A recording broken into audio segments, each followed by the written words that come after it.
আসসালামু আলাইকুম রহমতুল্লাহ ভিউয়ার্স, আশা করি আপনারা সকলে ভালো আছেন। আমার এই ভিডিওটা যদি আপনাদের ভালো লেগে থাকে এবং ইউজফুল মনে হয় তাহলে শেয়ার করবেন এবং জনগণকে দেখার এবং জানার সুযোগ করে দেবেন। আহ, আজকে যে বিষয়টা নিয়ে আলোচনা করব সেটা হলো সমাজসেবা অধিদপ্তরের মাধ্যমে চিকিৎসা সহায়তা বাবদ এককালীন 50,000 টাকার অনুদান প্রদান করা হয়। তো প্রথমে আসা যাক, এই অনুদানটা কারা পাবে বা কারা যোগ্য এই অনুদানটা পাওয়ার। 6টি মারাত্মক রোগ রয়েছে: ক্যান্সার, কিডনি, লিভার সিরোসিস, স্ট্রোকের প্যারালাইসিস, জন্মগত হৃদরোগ এবং থ্যালাসেমিয়া। মূলত এই 6টি রোগে আক্রান্ত রোগীরাই আবেদন করতে পারবে। তো আবেদন করার একটা প্রসেস রয়েছে।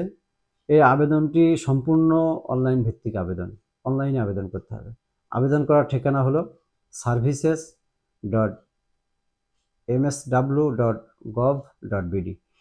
এই ঠিকানাতে যেয়ে আপনাদেরকে অনলাইনে আবেদন করতে হবে। অনলাইনে আবেদন করার পর যে প্রিন্টেড কপি বের হবে, এই প্রিন্টেড কপির সাথে আনুষঙ্গিক পেপারস অ্যাড করে সংশ্লিষ্ট উপজেলা সমাজসেবা কার্যালয়ে জমা দিতে হবে। এরপরে আসি, আবেদনের সময় আপনার কিছু পেপারস অবশ্যই লাগবে। সেই পেপারসগুলো কি কি?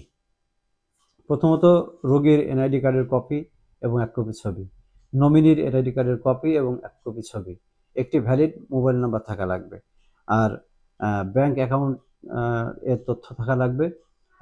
ব্ল্যাঙ্ক চেকের একটা কপি হলে ভালো হয়। আর মেডিকেল টেস্টের রিপোর্ট। মেডিকেল টেস্টের রিপোর্টের ক্ষেত্রে যেই রিপোর্টের মাধ্যম দিয়ে রোগীর রোগটি শনাক্ত করা হয়েছিল সেই টেস্টের রিপোর্টটা লাগবে এবং সাথে আনুষঙ্গিক দু একটা রিপোর্ট থাকলে ভালো হয়। আর সর্বশেষ যেটা লাগবে সেটা হলো ডাক্তারের প্রত্যয়ন।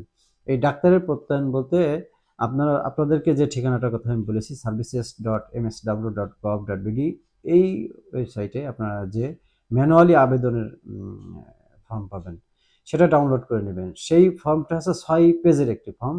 এই ফর্মের 4 নম্বর পেজে পরিশিষ্ট 2 ক, এই পেজটাই মূলত ডাক্তারের প্রত্যয়নের ফরম্যাট। এইটা পূরণ করে ডাক্তারের সই সিগনেচার করে নিয়ে আসবেন। এগুলো অনলাইনে আপনাকে আপলোড করার প্রয়োজন হবে। মূলত এই পেপারসগুলো থাকলে আপনি অনলাইনে আবেদন করতে পারবেন। ভিউয়ার্স, অতি দ্রুতই আমি কিভাবে অনলাইনে আবেদন করতে হবে তার A to Z আমি আপনাদেরকে দেখাবো। সেই ভিডিওর জন্য আপনারা অপেক্ষা করতে থাকুন। আর আমার সাথে থাকার জন্য আপনাদেরকে ধন্যবাদ। সকলে ভালো থাকবেন। আসসালামু আলাইকুম ওয়া রাহমাতুল্লাহি ওয়া বারাকাতুহু।